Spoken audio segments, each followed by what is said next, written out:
This morning we got word that Sumner Redstone, media mogul, died at the age of 97. He's a man I knew well, of course, following his career for so many years. He was at the center of the growth of media in this country, having famously coined the term "content is king," a truth that many of us still believe is the case. Mr. Redstone, of course, building Viacom CBS through a series of acquisitions that he really didn't get started with until he was at the age of 60 and rising to prominence throughout during that period of these last 30-odd years or so.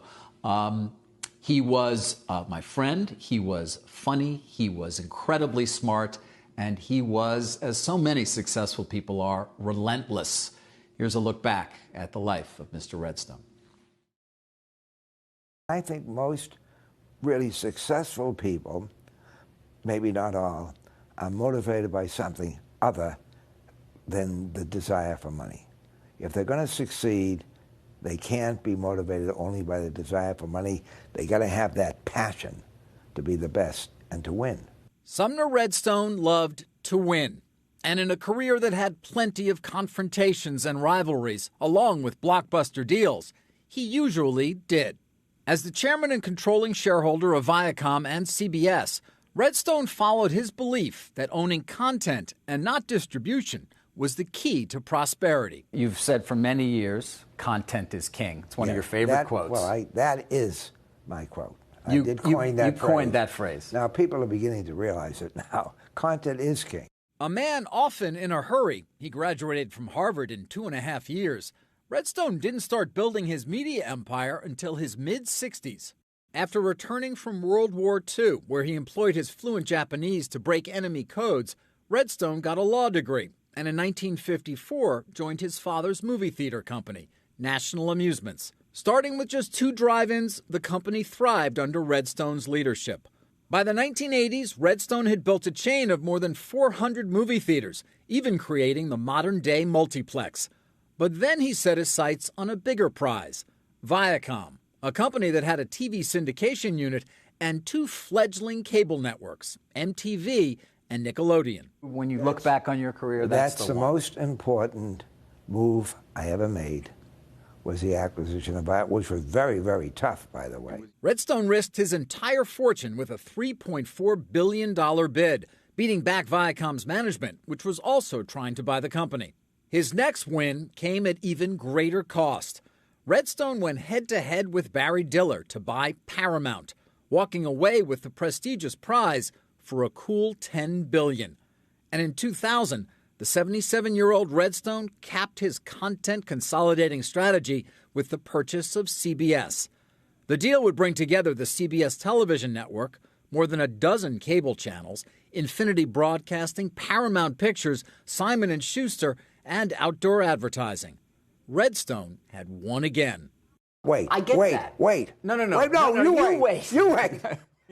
It wasn't always easy. In 1979, Redstone faced a fight for his life, hanging with one arm from a windowsill at Boston's Copley Plaza Hotel while a fire raged inside. I remember trying to get to a window, and I was burning from my legs up, and I tried to open one window, couldn't. Finally got to another window, and I hung on with this arm, which is... With his right hand permanently disfigured and severe burns over 45% of his body, Redstone spent months in the burn unit at Massachusetts General Hospital. The desire to win and not give up, I think, plays a big role in saving the lives of any person, whatever they're afflicted with. You kind of expect you can cheat death, it almost sounds like. No, I know I can't, but I'm going to try.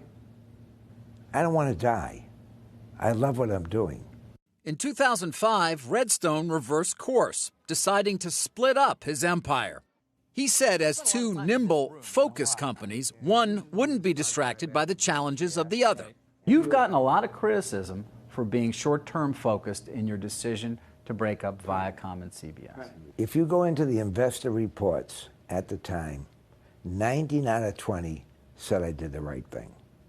Redstone was legendary for his willingness to fight, even if it meant warring with his own children. His son Brent sued him in 2006, accusing Redstone of cutting him out of the family business. Years later, Redstone battled with then-estranged daughter Shari for future control over national amusements. But in 2016, the two reconciled amidst legal battles between Redstone and his girlfriends, Manuela Herzer and Sydney Holland. Soon after, Shari began efforts to bring CBS and Viacom back together, 11 years after their split. I love Viacom. I love CBS. And so I don't want to die. I have a will to live, the same will to win that I've always had, and therefore I'm going to fight death as long as I can. I like it here. I don't want to go anywhere else. A life lived to the fullest. Sumner Redstone passing at the age of 97.